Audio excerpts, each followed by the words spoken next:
Welcome everyone and thanks for joining.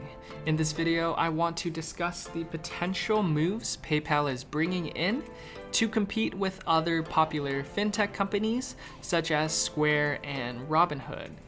I'll also share my thoughts on how PayPal may fare in the future and whether I see this as a welcome move or a potential obstacle.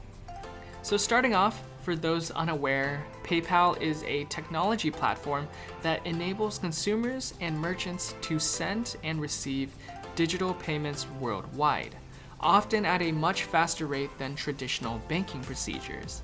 It's used by over 400 million individuals and merchants across the world and boasts many different services ranging from a basic PayPal cash account, which is like a no annual fee checking account, PayPal Credit, which offers potentially no interest loans, a very solid 2% PayPal credit card, and Venmo, a popular peer-to-peer digital payment services network used by millions of young adults.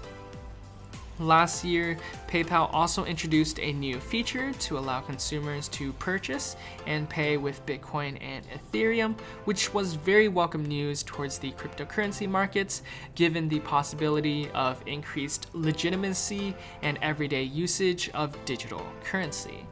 The company also boasts a market cap of over $300 billion, making it one of the largest US companies in the payment network industry.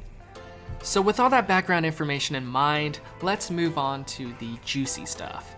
So very recently, PayPal launched a new division in their company called Invest at PayPal. They even hired a new CEO for this subdivision, Richard J. Hagan. He is an acclaimed veteran in the financial industry, where he's worked for over 3 decades, starting off as a stockbroker for TD Waterhouse, before eventually becoming the president of Ally Invest before landing this position at PayPal. Ally is a very popular online savings bank with some of the highest saving rates out there and is increasingly becoming a great place for consumers to also invest their excess capital. The launch of Invest at PayPal, spearheaded by Richard Hagan, to me signals that PayPal is preparing to make a serious launch into the equity markets, most likely to build a stock trading platform to complement its cryptocurrency one as well. This would allow the company to provide an all-inclusive financial experience that offers solutions ranging from banking to credit cards to stocks to cryptocurrency and much, much more.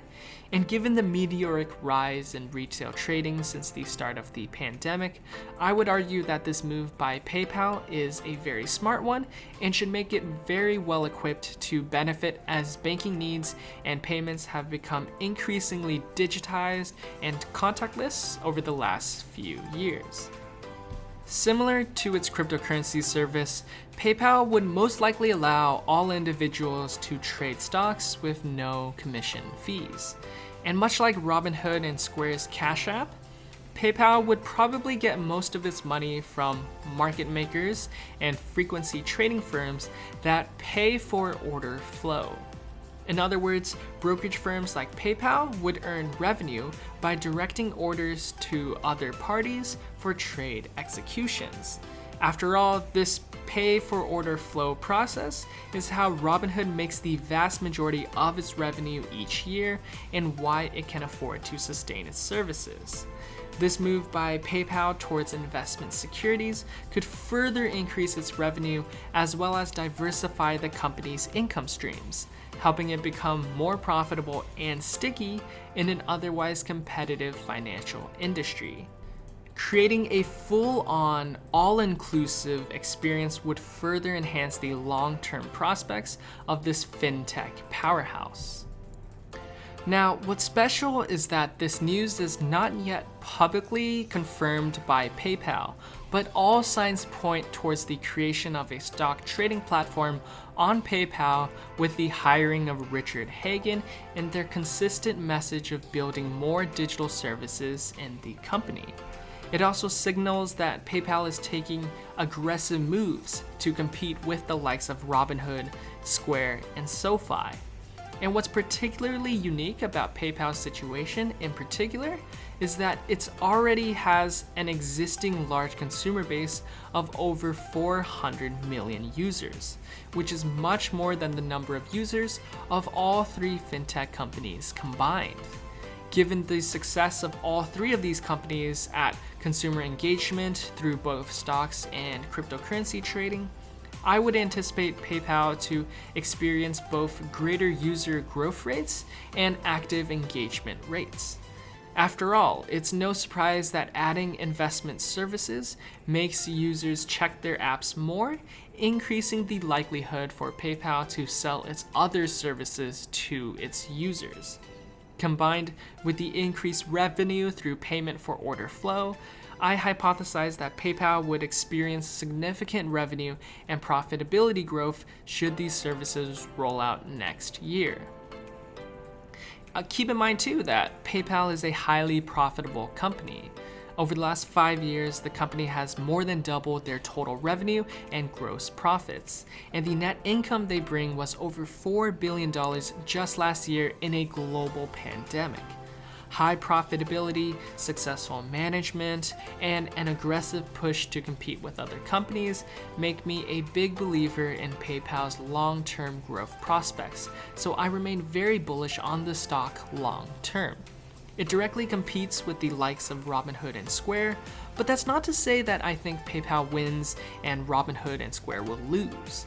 Rather, I genuinely think that all three companies stand to benefit from increased competition.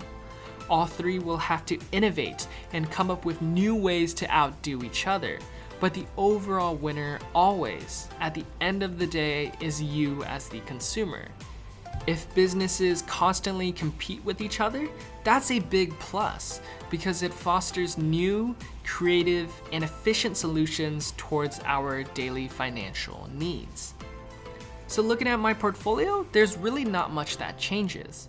PayPal still makes up 25% of my financials pie, or 4.5% of my overall portfolio. It remains at above a 10% money-weighted return in the last 6 months, and I'm definitely happy it's in the green. However, I'm much more interested in the long-term growth prospects over any short-term trades, and this latest move by PayPal to bring investment services and equity markets to its platform is a very welcome move indeed. As a result, I still plan to continue dollar cost averaging into this position on a weekly basis, and overall I remain very happy about the long-term prospects of my entire growth portfolio.